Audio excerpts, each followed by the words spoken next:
Ahí estamos grabando. Muy bien. Estoy compartiendo la pantalla, espero que se vea. Bueno, nosotros hasta acá, digamos, hoy empezamos con lo que sería la segunda parte de la materia. La segunda parte de la materia ya incluye todo lo que es diseño de controladores. Hasta ahora lo que vimos y estuvimos estudiando fue todo el tema de análisis del sistema a lazo abierto, análisis de estabilidad a lazo cerrado, vimos los métodos de, bueno, lugar de raíces, Naisquiz, vimos también el criterio de Rutherford para sacar el rango de algún parámetro para que el sistema sea estable a lazo cerrado.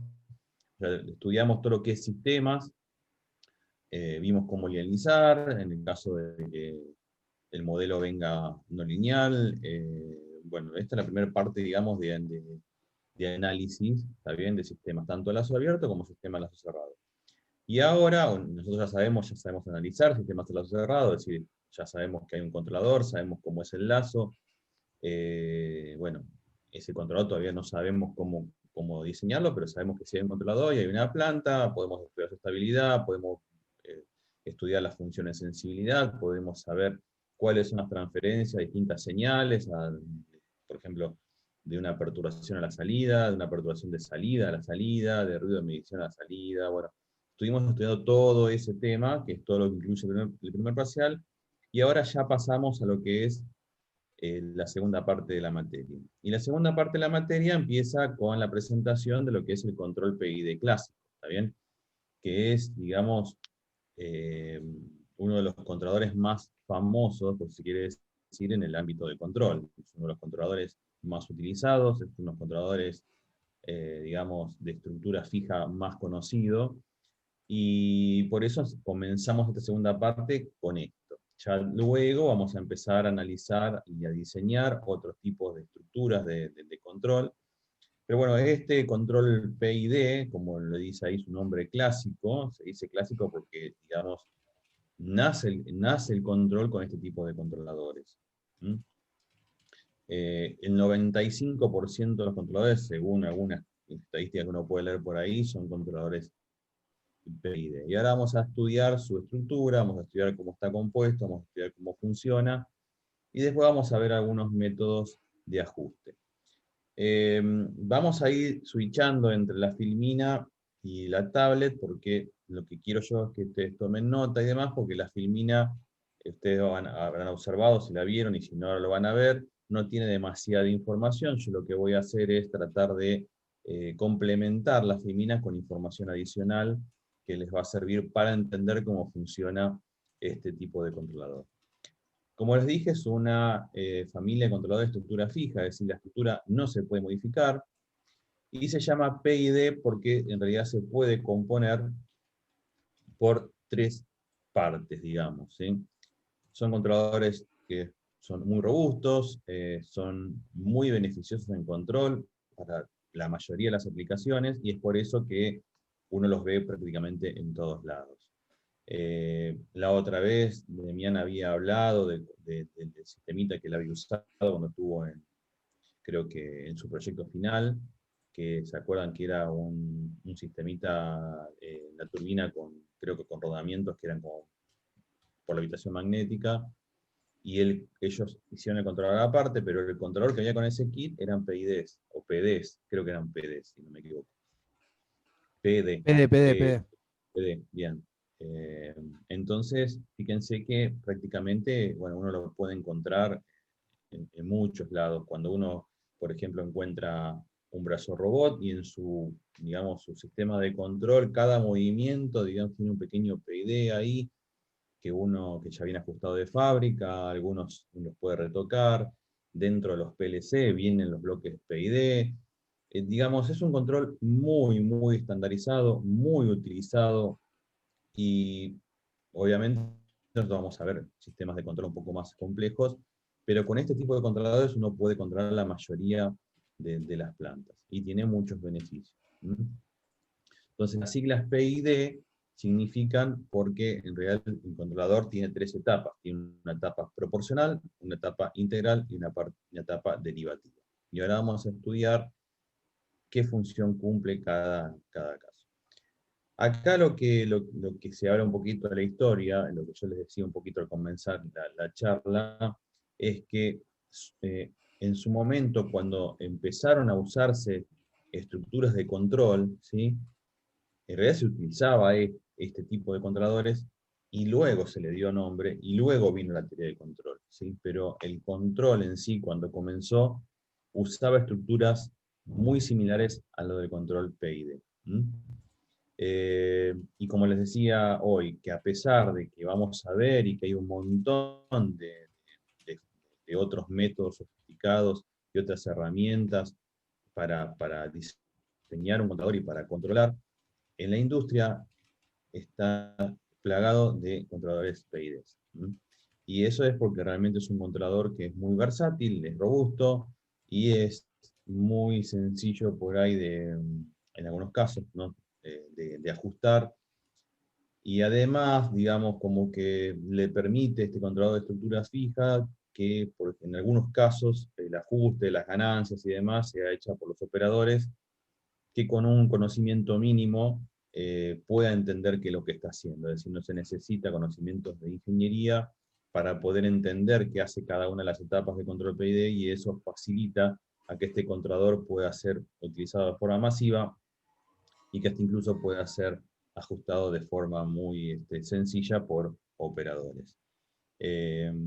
Porque no se requiere demasiada matemática para entender cómo funciona. Nosotros vamos a ver, un poquito vamos a ir estudiando el comportamiento de cada etapa, vamos a pensar un poquito en el tiempo, vamos a pensar un poquito en frecuencia, como ya estuvimos trabajando con Bode, ya más o menos tenemos idea de eso, y estudiamos lo que es el principio de inversión, y demás, vamos a ir switchando entre estudiarlo cada una de las etapas en el tiempo, y también entendiendo cómo funciona, pensándolo también en frecuencia. Así que bueno, la estructura del PID es la que se demuestra ahí digamos, en esas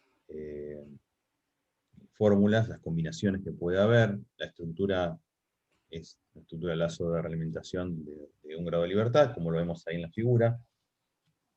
Y las etapas del PID se pueden, digamos, combinar. Como vemos ahí, la primera y la más intuitiva es el controlador proporcional. Fíjense que si yo, ahora voy a marcar acá, voy a dibujar, que cambio el color. Si yo acá en el controlador coloco KP, esperen que coloco KP, que es un controlador proporcional, y se llama así porque la acción de control que entrega, es decir, aquí en UDS, va a ser proporcional al error. Ahora la vamos a estudiar un poquito en profundidad, por eso es control proporcional. Si es una ganancia, lo que va a hacer es multiplicar por ese valor el valor del error, y esa va a ser la acción de control que tiene. Luego vamos a estudiar sus ventajas y sus desventajas. Luego podemos combinar esa acción proporcional con la acción integral. La acción integral justamente da una acción de control que es proporcional a la integral del error. También vamos a estudiar ahora sus ventajas y sus desventajas.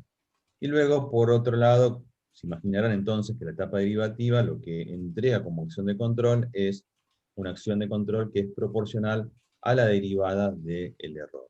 Entonces, ahora nos vamos a meter de lleno en qué hace cada etapa y qué función cumple. Por supuesto, la versión más completa es la versión que contiene la parte proporcional, integral y derivativo, es decir, contiene 3 etapas, ¿sí? Que es una de las etapas más completas, y también vamos a estudiar cuáles son las ventajas de justamente que tenga las 3 etapas. Entonces, bueno, comencemos.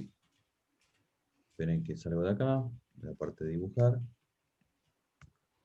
Lo que les quería mostrar, bueno, aquí fíjense un detalle, ustedes van a ver en algunos textos, lo más común de ver la etapa proporcional integral o proporcional derivativo, proporcional integral y derivativo, es que la ganancia proporcional, ¿sí?, multiplica, ¿sí?, tanto a la parte integral como a la parte derivativa, es decir, no están separadas del todo. Esto es lo más, digamos, lo más común que ustedes van a ver. Generalmente todos los bloques que ustedes encuentren en MATLAB o en los PCs o en los microprocesadores tienen esta estructura. Es la estructura, digamos, que si uno toca la ganancia proporcional, también está tocando las ganancias de las etapas integral y derivativa. Este comentario va de la mano que existe también, y es válida, la forma paralela. Fíjense que está en la ecuación número 2, donde fíjense que la ganancia proporcional es independiente de la integral y derivativa. Perdón, al revés. La parte derivativa y la parte integral es independiente de la ganancia proporcional. Y también existe su forma serie, digamos que son todas las tres etapas conectadas una a continuación de la otra. No es lo más común verlo, pero se nombra porque existe ese tipo de configuración. Repito que lo más común, lo que ustedes más van a ver, es este tipo de configuración que tenemos acá, que es la que KP está multiplicando tanto, bueno, obviamente su etapa proporcional, pero a su vez modifica las ganancias de la parte integral y de la parte derivativa.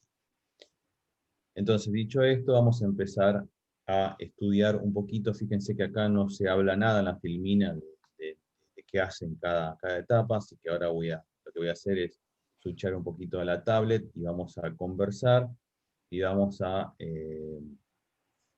explicar qué es lo que hace cada etapa. Vamos a empezar primero por la etapa proporcional. Todavía no se ve nada, ¿no? Ahí estamos.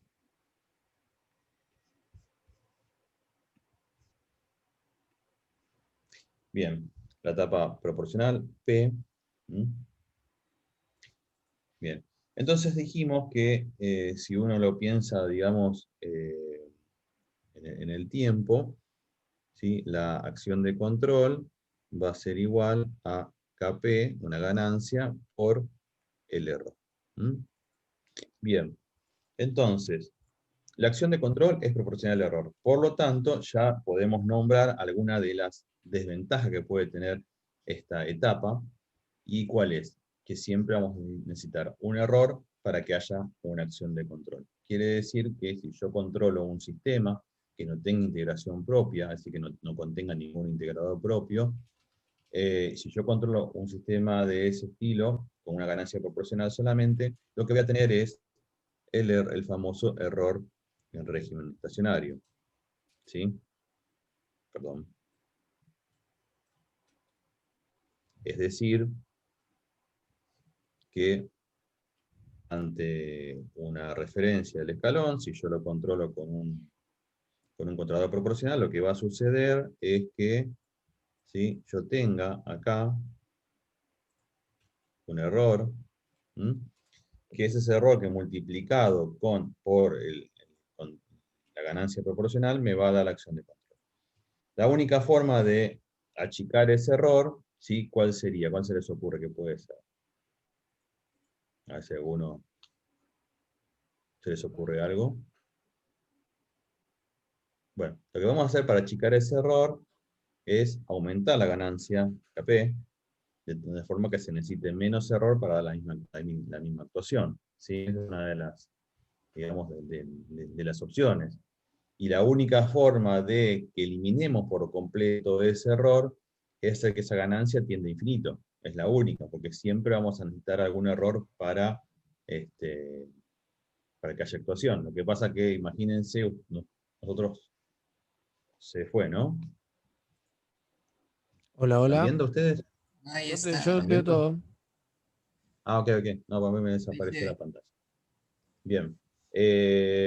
Ustedes saben que al aumentar demasiado la ganancia, sí, obviamente vamos a reducir el error, pero vamos a traer aparejados, ¿se acuerdan? Un montón de otros problemas que vimos de trabajar con ganancia elevada. Si yo le incremento demasiado la ganancia, imagínense que cualquier pequeño cambio en el error tal vez provoca una saturación del actuador y demás.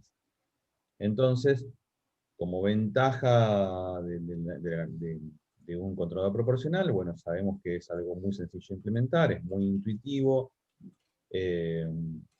digamos, puede controlar cualquier planta estable, ¿sí? Pero bueno, tiene esa limitación en la performance. ¿Mm?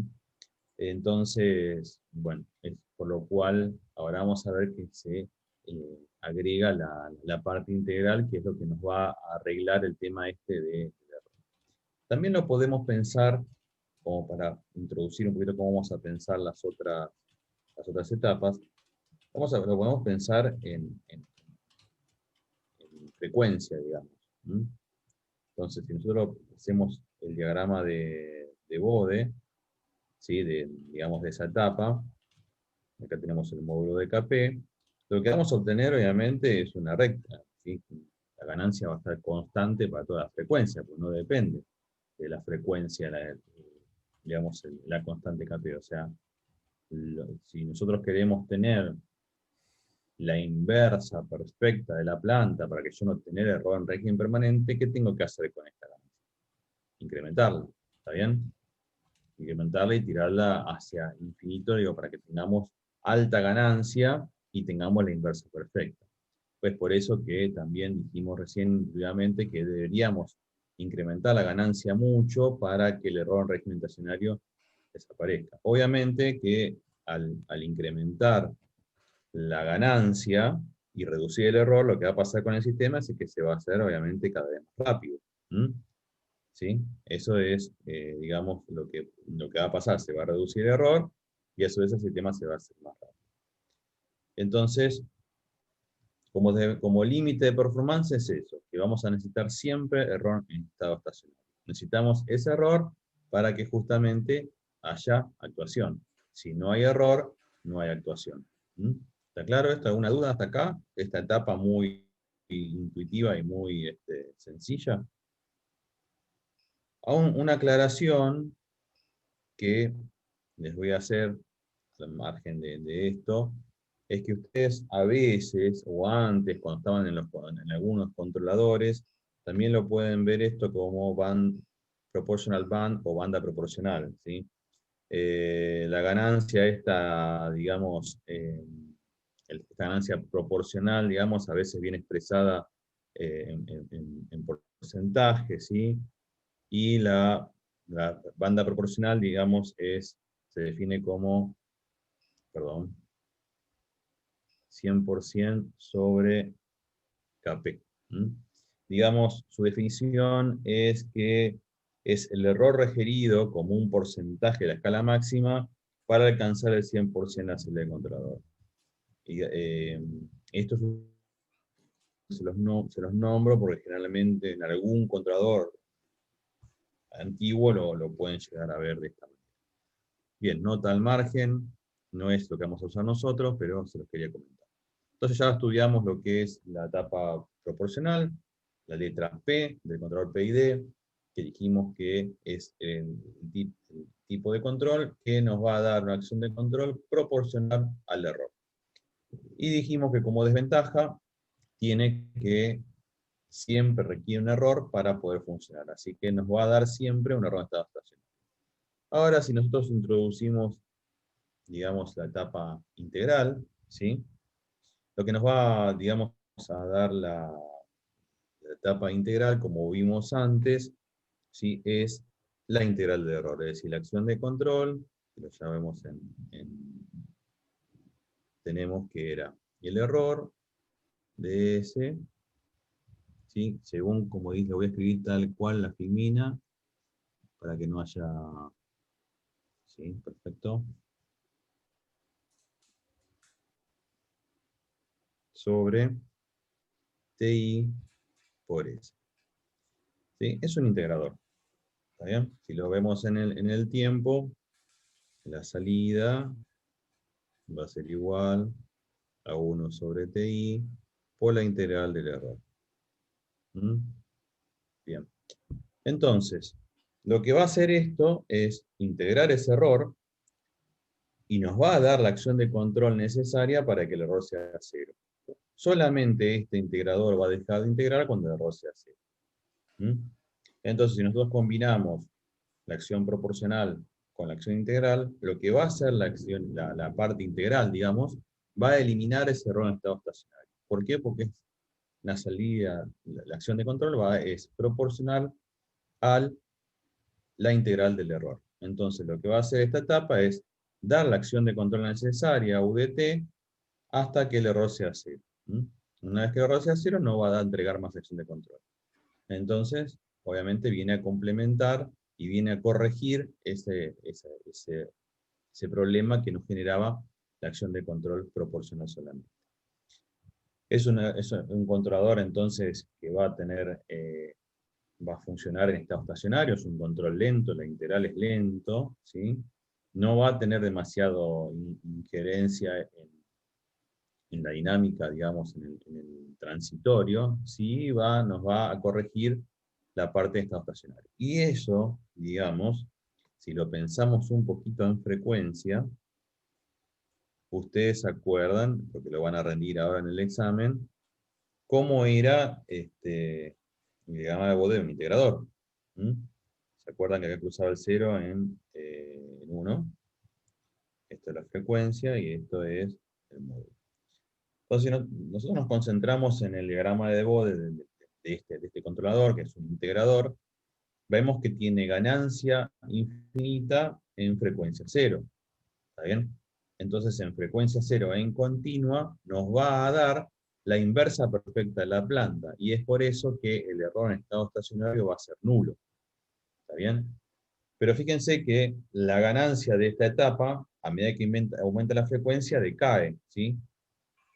Entonces, para alta frecuencia, este control no tiene ningún tipo de injerencia, sino nos va a dar absolutamente la alta frecuencia, sí en baja frecuencia. Por eso que dijimos al principio que es un control lento, un control que nos va digamos, a solucionar los problemas en estado estacionario.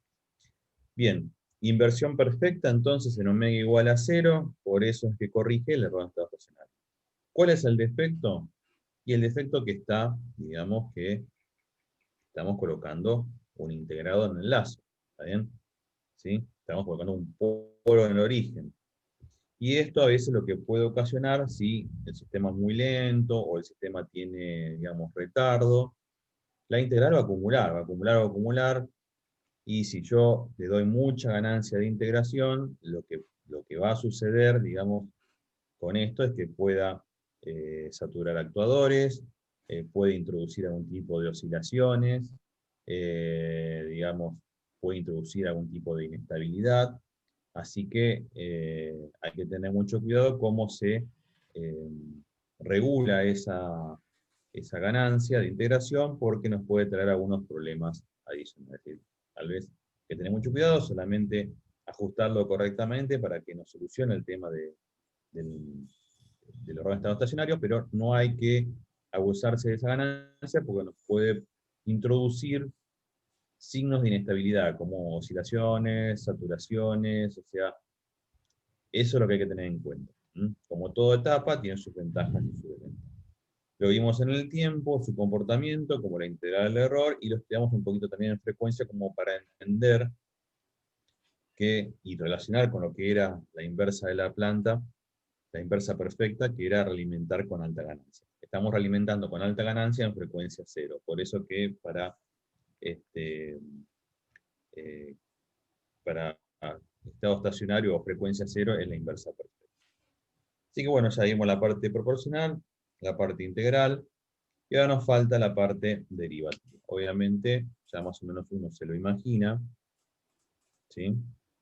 Ese comportamiento, perdón, se me traba el... Ahí está. La parte derivativa, ¿sí? Si hacemos cómo es la actuación, digamos, de TD por S, por el error de S, o bien, digamos, bueno, en el tiempo, digamos, la actuación va a ser igual a, bueno, digamos, escrito la derivada de TD, perdón, por la derivada del error respecto de T. Entonces, lo que no nos va a entregar esta acción de control es una acción de control proporcional a la derivada del error. ¿Está bien? Entonces, digamos que se dice siempre que esta acción de control es como un poco predictiva, ¿sí? De hecho, en los controladores, los primeros controladores, se indicaba como preactuación, es decir, actuación predictiva, si se quiere, y era porque se anticipaba, es decir, como entrega una acción de control proporcional a la derivada del error, ¿sí? Un poco corrige. Y es un control, digamos, que va, justamente como es una derivada, va a tener injerencia en la respuesta en lo que sería la etapa, el transitorio, ¿sí? No va a tener ningún tipo de influencia esta etapa en estado estacionario. Obviamente eso viene de la mano, que nosotros, así como estudiamos el integrador en frecuencia, lo podemos estudiar al derivador, ¿está bien? Y vemos que en frecuencia cero, ¿sí? La ganancia es nula, ¿está bien? Pero en alta frecuencia tiene mucha ganancia. Entonces, como tiene mucha frecuencia, mucha ganancia en alta frecuencia, obviamente va a tener, nos va a aportar mucho manejo del control en el transitorio, donde hay, digamos, cambios de la dinámica. Va a arreglar eso. Lo que trata de hacer es arregla un poco, brinda estabilidad, esa inestabilidad que nos daba, digamos, el integrador. Esto va a tratar de arreglarlo. Siempre el aporte de fase, recordemos que brinda un poco de estabilidad, va a arreglar el transitorio, va a brindar amortiguación, ¿sí? Entonces aquello que por ahí nos arruine la parte integral, esta parte la va a mejorar, ¿sí? Pero como desventaja es que fíjense qué alta ganancia tiene en alta frecuencia. Por lo tanto, imagínense que si hay ruido de medición que tiene componentes de alta frecuencia, esta etapa no va a hacer más que amplificar ese ruido de medición, ¿sí? Lo va a amplificar y nos va a terminar, digamos, metiendo todavía más ruido en la actuación. Así que es por eso que lo que suele hacerse, en muchos de los casos, ustedes van a ver muchos PID, que lo que hacen es colocarle a esta etapa diferencial, le colocan un polo abajo, ¿sí? Creo que es TD, Tau D, perdón, Tau D, colocan un polo y lo que hacen es justamente limitar la ganancia, ¿sí?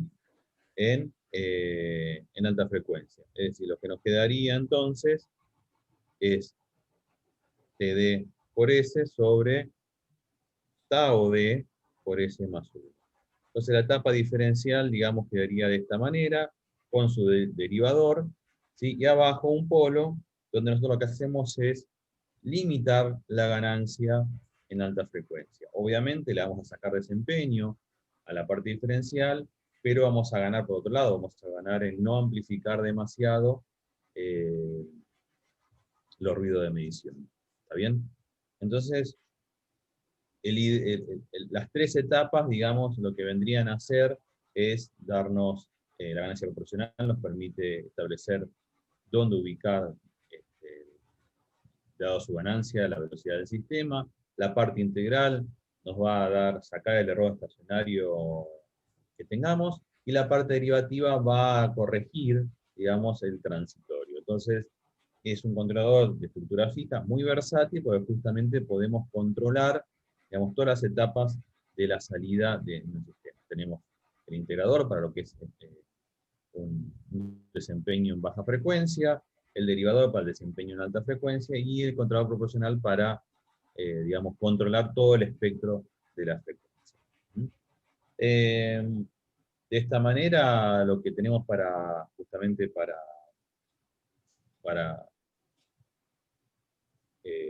ajustar en un controlador no es más que la ganancia proporcional, ¿sí? El tiempo de integración y el tiempo de derivación. Y también luego ese polito que vimos, ese tau D, digamos que vimos que es para limitar la ganancia en alta frecuencia. Entonces acá la pregunta que nos hacemos es, ¿cómo llegamos a estos valores? ¿Cómo se les ocurre a ustedes que podemos llegar a esto? ¿Sí? ¿Qué hacemos? Prueba y error. Podemos empezar con algún valor. ¿Qué valor empezamos? ¿Con qué valor podemos empezar un sistema? Y podemos estar Ahora, si ustedes me dicen MATLAB es fácil, y sí, pues MATLAB es una simulación. Ustedes imagínense que tienen que controlar un sistema, ¿está bien? Y un sistema lento que tarda en, digamos, en reaccionar, un sistema que por ahí tiene bastante tiempo de 1 hora y demás. Entonces pueden llegar a perder un montón de tiempo ustedes en tratar de encontrar algún valores de eso para poder controlar el sistema. Entonces, es por eso que este capítulo viene acompañado por lo que es los métodos de ajuste de Siegel. Les cuento un poquito de la historia. Vamos a pasar entonces ahora a la filmina. Yo tengo un ruido, está lloviendo un montón. ¿Ustedes se mete mucho el ruido de la lluvia en el sonido? No, acá ¿O no? no. ¿No? Ah, bueno, porque acá el ruido de la lluvia en el techo es terrible. Eh, Volviendo entonces al tema de cómo ajustar estos valores, eh, es por eso que acá se presentan estos métodos de ajuste. Ustedes fíjense que dice ajuste empírico de controladores PID. Y se llama de esta manera porque, digamos, son métodos que se encontraron, digamos, a través de hacer un montón de pruebas sobre una serie de plantas disponibles. Yo les cuento un poquito la historia de cómo surgen estos métodos de ajuste. Resulta que había una fábrica de controladores, que era la fábrica de controladores Taylor, ¿sí?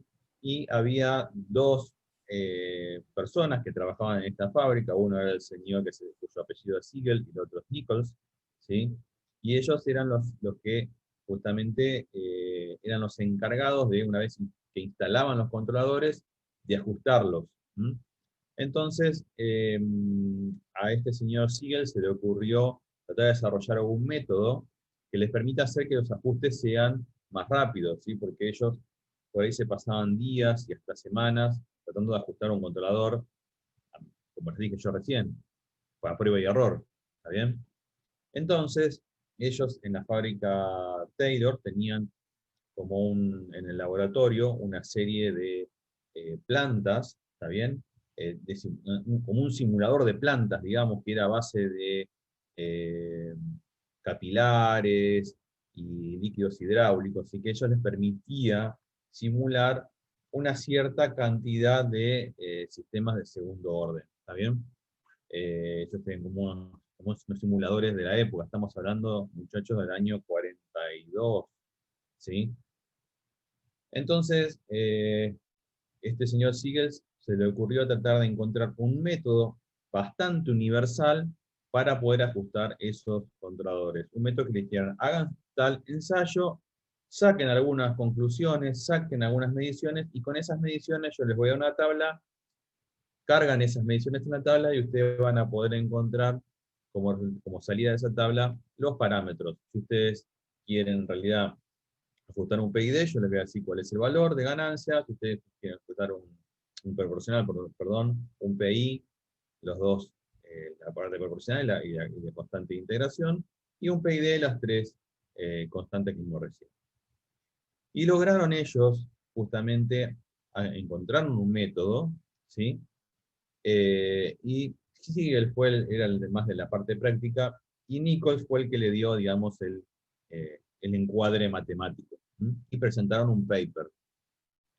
El paper se llama Optimum Settings for Automatic Controllers, y fue presentado entre 1940 y 1941. Tiene todo, está el paper, ustedes lo pueden encontrar, tiene todo su sustento, digamos, teórico, se explica el método, y es un método empírico, ¿sí? Es un método basado en pruebas. Ellos encontraron ese método basado en pruebas, un método que cubre una amplia gama de plantas que pueden ser ajustadas. Entonces, les sigo contando un poquito la historia. Estos dos señores presentan este paper, ¿sí?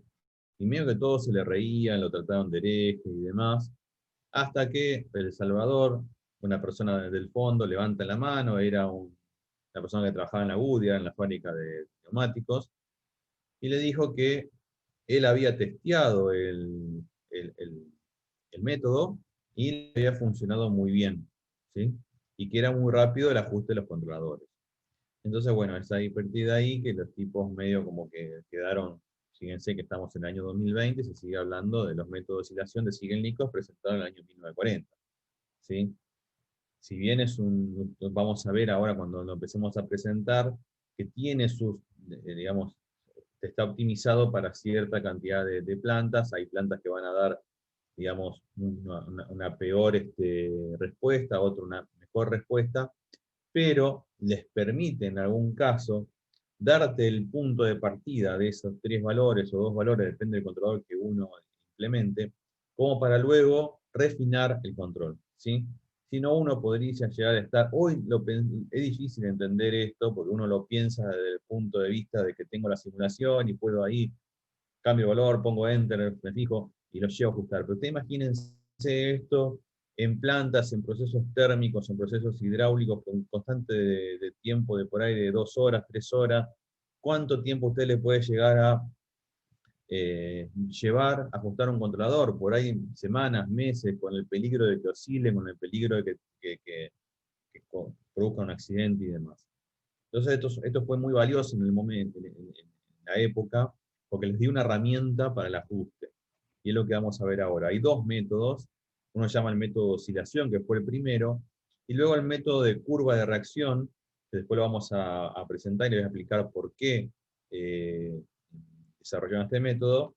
Y después hay un método de reacción de Cohen-Cohn, que es, digamos, un método mejorado, y que después les voy a mostrar entonces qué es lo que mejoraron con este método. Bien, vamos a presentar entonces el primer método. El primer método de Ziegel-Nichols es el método de oscilación, y es un método válido solamente para plantas estables a lazo abierto. Y, obviamente, lo van a poder implementar siempre y cuando yo cierre el lazo con un controlador profesional pueda oscilar.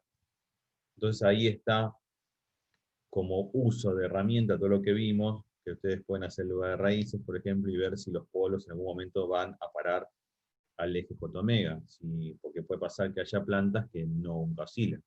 Por eso mismo después van a ver que surge el método a lazo abierto. El método es muy sencillo, ¿sí? Hay que tener cuidado, porque vamos a llevar al sistema a una oscilación, lo vamos a llevar a un punto de estabilidad crítica, ¿sí? ¿Está bien? Entonces, lo que hay que hacer es solamente cerrar el lazo con una ganancia proporcional, y hay que ir aumentando la ganancia proporcional hasta que el lazo comience a oscilar. La oscilación tiene que ser lineal y tiene que detectarse en la actuación también. Cuando nosotros llegamos a hacer que esa ganancia haga oscilar al sistema, esa ganancia va a ser la KC o K crítica, y debemos tomar nota. Y también tenemos que tomar nota del periodo de oscilación. Entonces, una vez que lo hacemos oscilar, una vez que tomamos nota de la ganancia crítica, y tomamos nota del periodo de oscilación, con ese dato que sería llevar a que la curva de Naisquick pase justo por el punto -1, justo por ahí, lo estamos llevando a ese lugar, ahí sigue el método, nos dice, bueno, ok, si vos vas a implementar un control proporcional, bueno, la ganancia que yo te recomiendo como método es que pongas la mitad de la ganancia crítica. Si vas a implementar un proporcional integral, yo te recomiendo que pongas como ganancia proporcional 0,45 la ganancia crítica, y como tiempo de integral el periodo de oscilación sobre 1,2. Y lo mismo para, bueno, el PID. Entonces, de esta manera uno les permite, o por ahí funciona bien esta ganancia que da, por ahí haya que hacer un ajuste en alguna ganancia, pero te permite un punto de partida para hacer un ajuste más refinado luego. La estructura que se usa, la estructura estándar del PID, la que yo les mostré por primera vez, ¿sí? Y bueno, esa es lo que hay que prestar atención, que tiene que estar esa estructura, porque esta tabla responde a esa estructura de controlador. Este es el primer método, y acá cuando apareció este método, aparecieron los problemas de que hay plantas que no oscilan. Ustedes saben, saben que hay ciertas plantas que si yo las realimento con un control proporcional solamente, no oscilan. ¿Está bien? Entonces, ahí es donde surge un segundo método, que ahora se lo voy a mostrar, que es el método de curva de reacción, es decir, hay que hacer un análisis a lazo abierto, tomar unos datos, y a partir de ahí nos va a presentar otra tablita. Pero bien, lo que acá muestra, y esto es interesante, es cómo responde este método ante un abanico de plantas. Entonces lo que se hace es, en la ecuación 3, se plantea un sistema de primer orden con retardo, genérico, ¿sí? Y lo que se hace es tratar de estudiar el desempeño para distintos valores de retardo versus constante de tiempo. Y ahí estaríamos viendo el desempeño para distintas plantas. Fíjense que acá quiero que se entienda que es un gráfico normalizado. Obviamente no podríamos graficar distintas plantas en un mismo gráfico, a no ser que lo normalicemos. Fíjense que la escala de tiempo está normalizada en T sobre tau. Entonces, si nosotros vemos acá que para ciertos sistemas, como por ejemplo cuando la relación entre constante de tiempo y retardo es de 0,5, es lo ideal, digamos. Pero ya después, para sistemas donde, por ejemplo, X, fíjense que es tau, que es el retardo sobre la constante de tiempo. Para sistemas con mucho retardo respecto a la constante de tiempo, ya la salida no es muy buena. Y para sistemas con poco retardo respecto a la constante de tiempo, también hay fíjense que tiene un sobrevalor casi del 50 y pico %. Entonces lo ideal sería que estas curvas estén más juntas. Ahí fíjense que como es un método empírico, es un método que trató de encontrarse para cubrir las necesidades de varias plantas. Obviamente que no es parejo el desempeño para todos. Después volvemos a esto, vamos a estudiar también este desempeño para otro tipo digamos, de método, y vamos a ver la diferencia. Entonces, como hay sistemas que no oscilaban, muchos, una vez presentado este paper, le fueron a reclamar que no lo podían implementar porque obviamente su planta no oscilaba. Entonces, volvieron a realizar un método, y esta vez para analizarlo con un sistema lazo abierto, es decir, viendo la curva de reacción. La curva de reacción tiene que tener esta forma. Me voy a adelantar una filmina, ¿sí? Tiene que tener esta forma. Fíjense que, digamos, se parte de un sistema, de una salida, se le da una diferencia en la acción de control, y se espera que pase de 0 a infinito. Vuelvo hacia atrás y les leo cómo es el método. El método dice llevar manualmente a la planta a lazo abierto a un punto de operación normal, UDT, ¿sí? Entonces, bueno, para U0 el sistema se estabiliza en I0, y después lo que hay que hacer, cronometrando el instante, hay que aplicar un cambio en el escalón de entrada del 10 al 20%, es decir, llevar a U0 hasta U infinito, ¿sí? Y hay que registrar la salida, según lo que yo les mostré, digamos, según lo que muestra la figura 2, que es esto. Es decir, tenemos que esperar este tipo de curva. A partir de este tipo de curva, lo que hay que hacer es sacar, digamos, los siguientes datos. Uno es, perdón, hay que calcular el tau 0 y este valor, en función de los tiempos que tengamos acá. O sea, hay que trazar la máxima del pendiente, hacerla cortar con infinito, bajar, tenemos que marcar T2, T1, y T0 es el tiempo, digamos, que uno aplica el escalón.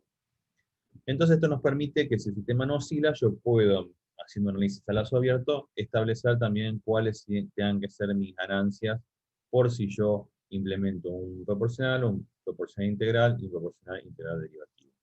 ¿Sí? Entonces acá están planteados los dos métodos. volvemos a hacer ese análisis que vimos antes, de cómo se comporta este método para una amplia gama de plantas, y vemos que tiene un desempeño hasta, también si estamos en una relación de 0,5 entre retardo y bastante tiempo, funciona bastante bien, pero ya cuando nos vamos a los extremos, vemos que en un extremo, cuando el sistema tiene poco retardo, el sobrevalor es muy grande, ¿sí? Y para sistemas con mucho retardo respecto a la constante de tiempo, vemos también que el comportamiento es muy pésimo. O sea, lo que tenemos que buscar nosotros es que estas curvas estén más juntas, para tener un comportamiento más, digamos, un desempeño más común en una amplia gama de, de plantas. Entonces, acá tenemos presentados los dos métodos, ¿sí? Que siguen siendo usados hoy en día porque dan resultado, sobre todo en las plantas, digamos, lentas y las plantas que esta gente en su momento utilizó para diseñar este método. Estamos hablando de sistemas térmicos, estamos hablando de sistemas neumáticos, niveles de tanques y demás, sistemas con constante de tiempo elevadas. Entonces, acá hay un tercer método que yo les mostraba en la filmina, que es el método de Cohen-Cohen. Que si se fijan, no es más que la tabla modificada, ¿sí? O sea, la tabla de la curva de reacción, o sea, los parámetros son de la curva de reacción, pero tiene unos retoques la tablita. Y de así como esto hay un montón de otros señores que han modificado las tablas de Siegel-Nichols para obtener un mejor desempeño a una amplia gama de plantas. ¿Y a qué me refiero con esto? Me refiero a esto, a esta curva. Fíjense que entre una relación de 5, es decir, en 5 veces el retardo respecto a la constante de tiempo, y 10 veces el retardo respecto al revés, la constante de tiempo respecto al retardo. Esto es lo que se busca que haya más homogeneidad en el comportamiento, y ellos lo han logrado. Así ustedes van a poder encontrar otras tablas modificadas a partir de los métodos de Siegel-Nichols de ajuste. Entonces, esto es básicamente la presentación de los controladores PID. Vimos que es un tipo de control de estructura fija, ¿sí? Digamos, es un controlador de segundo orden con integración, ¿sí? Y la estructura, esta PID ha mostrado ofrecer mucha flexibilidad en muchas aplicaciones. Obviamente, bueno, acá nos ponemos a repasar un poquito qué es lo que dijimos, que bueno, tenemos la etapa proporcional primero, que es la que origina una acción de control que es proporcional al error, ¿sí? Luego el término integral lo que hace es brinda una corrección proporcional a la integral del error, ¿sí? Y esto lo que nos hace es asegurar que el error estacionario sea cero, pero como desventaja dijimos que el integrador también tiene un efecto medio desestabilizador.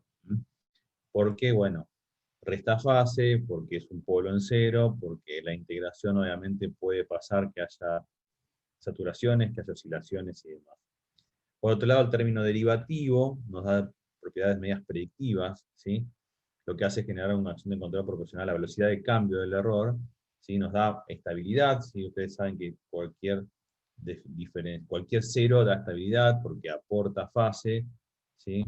Y bueno, corrige aquellos desfasajes que pueda haber en el transitorio, es decir, nos brinda un poco de lo que se llama amortiguación. Y luego vimos los métodos empíricos, entonces, para determinar algún punto de partida del diseño. ¿Está bien?